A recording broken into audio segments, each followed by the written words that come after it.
Un des points qui était important dans l'appartement, c'était à la fois de le moderniser, mais aussi de garder le côté authentique. Donc on a choisi de conserver le parquet qui était d'époque, de le poncer complètement, de le traiter avec de l'huile, pas de le vitrifier, de façon à garder vraiment le côté authentique de l'appartement, le côté authentique du parquet. Mais nous avions aussi un autre problème, c'était celui de mettre à niveau avec les sols. Ah, en plus c'est une porte blindée. Aïe, aïe, aïe, aïe, aïe. Non, c'est pas remonté, ça va rester comme avant. Il y a 2 cm de niveau différent. Hein. 2 cm, Ah ouais, comme il était avant, comme avant. ah ouais, On saura pas faire. c'est la même chose, peut-être un demi-centimètre en moins. Ou alors faut qu'elle me change la porte. On va tricher un petit peu, la porte c'est un peu à pendre, on va un demi-centimètre en Non, mais moins. le problème c'est que là tu sauras pas découper là-bas dans une porte comme ça. Ah, c'est mort. Ah, ça c'est un problème ça. Une problématique qu'on retrouve souvent sur des vieux appartements ou des vieilles maisons, c'est les différences de niveau de sol.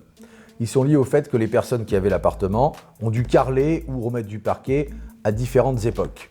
Ça crée un différentiel de niveau, et en plus avec le jeu et le vieillissement, celui-ci s'accentue avec le temps. De façon à pouvoir vérifier qu'on était capable de tout remettre au niveau, c'est en cassant la chape et en refaisant une nouvelle, on s'est servi d'un appareil laser de mesurage pour regarder exactement la différence entre le point le plus haut et le point le plus bas.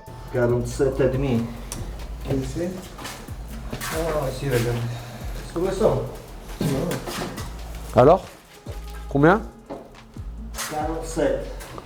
2,5 de différence. 1,5 cm de différence. Combien? Combien? 1,5 cm. Eh ben ça va. Ah, mais ça va bien, ouais. Ah ben tu sais rattraper un demi-centimètre. Ouais, c'est un peu très cher avec 1,5 cm. Oh putain, c'est bien, c'est une bonne nouvelle ça. Nous avons donc opté par une nouvelle chape en augmentant l'épaisseur de la colle, en calculant avec l'ouverture de la porte qui était une porte blindée. Et une porte blindée, malheureusement, on ne sait pas la découper, donc on ne sait pas égaliser. Et nous avons réussi, en calculant tout cela, à mettre au même niveau le sol carrelage, avec l'épaisseur du carrelage et de la colle, et le nouveau et l'ancien parquet que nous avions donc poncé et remis à neuf en l'huilant. À partir de demain, le masque sera obligatoire partout. Ouais, dans les magasins. C'est pas plus mal.